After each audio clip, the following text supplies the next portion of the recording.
మహాత్మా జ్యోతిరావు పులే జయంతి సందర్భంగా వినుకొండ మాజీ శాసనసభ్యులు బొల్లా బ్రహ్మనాయుడు మాట్లాడుతూ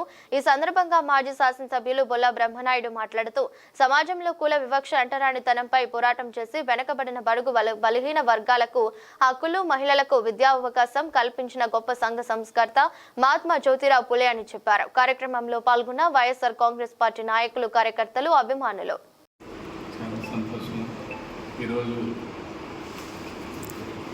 జ్యోతిరావు పూలే గారి జయంతి సందర్భంగా మన వినుకొండ వైఎస్ఆర్ కాంగ్రెస్ పార్టీ కార్యాలయంలో ఆయనకి ఘనంగా ఆయన జయంతి జరుపుకోవడానికి వచ్చినటువంటి వైఎస్ఆర్ కాంగ్రెస్ పార్టీ నాయకులకి, కార్యకర్తలకి అందరికీ కూడా మనస్ఫూర్తిగా ధన్యవాదాలు తెలియపరుచుకుంటున్నాను. మరి పెద్దలు చెప్పారు, ఆయన మహనీయుడు, అన్ని విధాల మరి బడుగు బలహీన వర్గాల వారిని కూడా మంచి ఉన్నత స్థాయిలో రావాలంటే మంచి చదువు అవసరం. అందరికీ విద్యని అందుబాటులోకి తీసుకొచ్చినటువంటి మహనీయుడు ఆయన. వారి భార్య గారిని కూడా మరి ఇలా అన్ని విధాల చదువుకునేదానికి ప్రోత్సహించినటువంటి వ్యక్తి పూలే గారు. అలాంటి మహనీయులని ఇవాళ మనం ఇలా జ్ఞాపకం చేసుకోవడం చాలా సంతోషదాయకమైనటువంటి విషయం. చెప్పాలంటే ఇవాళ కొంతమంది చూస్తూ ఉంటే, వాళ్ళ పరిస్థితులు చూస్తూ ఉంటే, ఇలాంటి వాళ్ళు ప్రజల కోసం, ప్రజల మనోభావాల కోసం, ప్రజల మంచి కోసం, ప్రజలకి మంచి జరిగేదాని కోసం ప్రయత్నం చేసినటువంటి మహానుభావుల్ని చూస్తున్నాం. ఇవాళ చూస్తుంటే ఇవాళ నాయకులు ఇవాళ చూస్తే ఇవాళ కూటమి అని చెబుతున్నటువంటి వాళ్ళందరినీ అసలు ఎక్కడ పాలన అనేది కనిపించకుండా నోరు తెరిస్తే వాళ్ళ పర్మిషన్ లేకుండా నోరు తెరిస్తే లోపల ఉంటారు అన్నట్టుగా ఈరోజు చెప్తున్నటువంటి పరిస్థితి చూస్తే చాలా బాధగా ఉంది. ఎవరైతే ఎమ్మెల్యేలు చేశారో ఎమ్మెల్యేలు అందరినీ జైల్లో పెట్టాల్సిందేనో, ఎవరో వాళ్ళ దగ్గర డబ్బులు తీసుకున్నాడని చెప్పి, వీళ్ళ దగ్గర ఏదో అడిగాడని చెప్పి కేసులు, అక్రమ కేసులు బనాయించి 4 సంవత్సరాల నాడు ఏదో చేనుకాడో, చెట్టుకాడో, గట్టుకాడో, పుట్టకాడో ఏదన్నా చిన్న వివాదం జరిగితే దాన్ని మరోలా సెక్షన్లు పెట్టించి, మరో సెక్షన్లు అదనంగా పెట్టించి, మర్డర్ కేసులు కూడా పెట్టించి ఇవాళ లోపలేస్తుంది. ఇదే న్యాయం, ఇదా ధర్మం? ఇవాళ తెలుగుదేశం వాళ్ళు చెప్తున్నారు, వాళ్ళు ఏమి తిట్టినా కూడా అది రామాయణం. అదే ఇతరులు ఎవరన్నా తిడితే అది బూతులు. ఎవరన్నా వాళ్ళ మనుషులు తింటే, వాళ్ళు కొడితే భారతంలో యుద్ధం జరిగింది అంటారు. అదే ఎవరన్నా జరిగితే అన్యాయం, అక్రమం, జగన్మోహన్ రెడ్డి పాలన అక్రమంగా చేశాడని చెప్తారు. ఇలాంటిది కాదు. ఇవాళ వినుకొండ చూస్తుంటే మరి చాలా బాధాకరమైనటువంటి విషయం ఏంటంటే, అన్నావు మరి ఏదో అంతకుముందు ఏదో అమ్ముకుంటున్నారని చెప్పావు. మరి ఇవాళ ఇసుక వినుకొండలు ఎంత అమ్ముతుంది? మరి ఇవన్నీ ఒకసారి చూడండి. ఆదిల్ గారు చూడటానికి ఆడుంటాడు.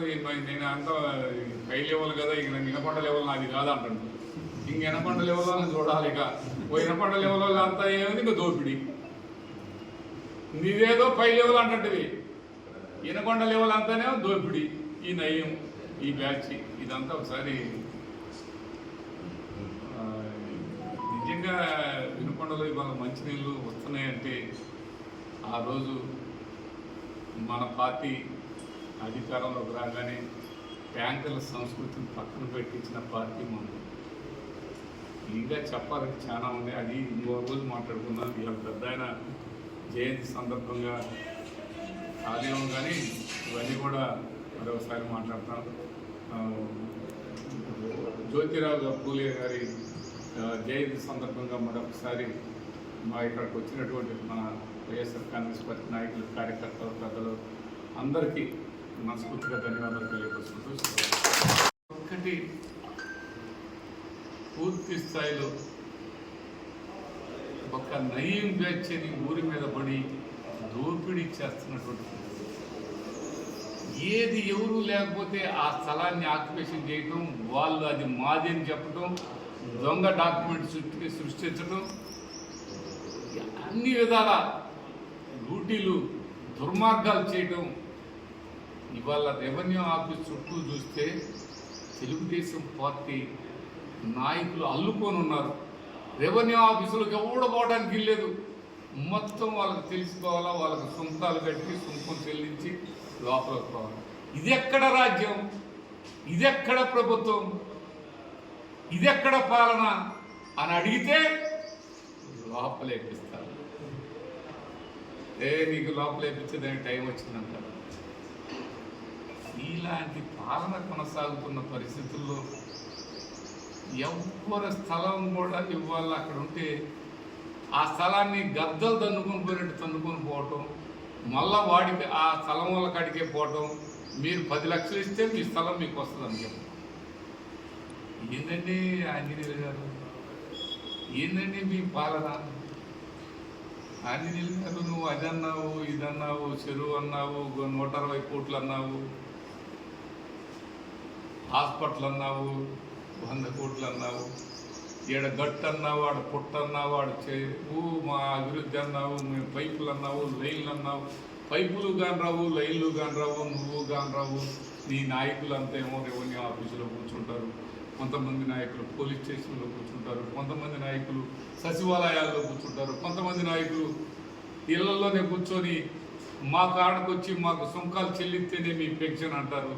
ఏంటి ఈ పాలన? అడిగితే లోపలేపిస్తామంటారు. ఎంతమందిని లోపల పెడతారు? ఏంటి అన్యాయం? అన్యాయాన్ని కూడా అడగకూడదా? అన్యాయాన్ని అన్యాయం చెప్పకూడదా? ఇవాళ మీరు చెప్తారు, మీ ఓళ్ళు తిట్టిన తిట్లు, మీ ఓళ్ళు మాట్లాడిన మాటలు, ఆ ఏళ అయ్యన్న పాత్రుడు మాట్లాడిన మాటలు ఇవాళ స్పీకర్గా ఉన్నాయన ఏం మాట్లాడాడు? అవన్నీ మీకు కనిపించవు. ఇవాళ నిన్న ఒక ఆయన మాట్లాడాడు, సాక్షాత్తు ఆ భారతి గారిని. తర్వాత అన్నాక కళ్ళ నీళ్ళు దుడిపితే ఉపయోగం ఏముంది? ఇంత మాటలు అన్నారు. ఈ మాటలు మాట్లాడించింది ఎవరు? మళ్ళా అయ్యో మేము ఆడవాళ్ళకి రక్షణ అన్నది ఎవరు? అన్నది మీరే. అయ్యో రక్షణ అన్నది మీరే. ఏంటండి ఇది? అనిపిస్తుంది మీరే, అంటుంది మీరే. అతను ఈ రోజుకు నిన్నటి నిర్ణయం అనలేదే, రోజువారి మాట్లాడుతూనే ఉన్నాడే. ఏ రోజైనా చంద్రబాబు నాయుడు గారు కానీ, లోకేష్ గారు కానీ, ఇక్కడ ఉన్న మంత్రులు కానీ ఎవరన్నా మాట్లాడారా? ఎవ్వరు మాట్లాడాలి. ఇదంతా ఒకసారి అయితే మేము మాట్లాడితే కనీసం ప్లేటర్ గారు చెప్తున్నాడు మొన్న ప్రెస్ మీట్లో, లోకల్ ఛానల్లో కూడా మీ ఏమీ రావడానికి లేదు, మాట్లాడిన వాళ్ళ నోరు నొక్కేయటం. ఛానల్ అనే 86 మంది ఛానల్ వాళ్ళకి స్థలాలు ఇళ్ళ స్థలాలు తీసుకున్నారు. ఏ ఛానల్ వాళ్ళు కానరారు. వాళ్ళు వస్తే వాళ్ళకు ఒక భయం. ఇలాంటి పాలన జరుగుతుంది మన ఎనకొండలో, మన రాష్ట్రంలో ఆడ జరిగేదానికంటే ఆడ అలా జరుగుతుంటే ఏడ ఎలా జరుగుతుంది? ఏడ ఇంకా దోపిడీ నయం బ్యాచ్. నయం అంటే ఇంతమంది 9 మంది ఏదో అన్నారు, 9 బ్యాచ్ అన్నారు, 9 బ్యాచ్ అన్నారు. ఇప్పుడు 24 మంది అయ్యారంట. ఇక్కడ టౌన్ ఊరికి పంచుకోవటమే. బియ్యం పంచుకోవటం, మందు పంచుకోవటం, మరి కోటాలకు ఇప్పిస్తే ఇంత, తీసేపిస్తే ఇంత, బ్రాంతి చేస్తారు, ఇప్పిస్తే ఎంత, తీసేస్తే ఎంత. ఆయనకి బ్రాంతి చేస్తే వేయాలా, ఈయనకి బ్రాంతి చేస్తే వేయాలా. ఇంటికి మందు పంపించాలా, ఇంటికి డబ్బు పంపించాలా. ఇంటికి ప్రతి ఒక్కరు ఇక మట్టి ఇసుక అనేది చెప్పే పని లేదు. అబ్బా బ్రహ్మనాయుడు గారు మట్టి తోలుకున్నారండి ఆడ ఎంకుపాలెం. బ్రహ్మయ్య మీ ఊరి పక్కన మట్టి తోలాడని నా మీద చెప్పారు. ఇవాళ మట్టి కొండలు తోలుకుంటున్నారు. మేమేది ఏమీ లేకుండానే మమ్మల్ని మాట్లాడారు. అన్నీ ఉండి మీరేమో ఏంటండి ఆంజనేయులు గారు?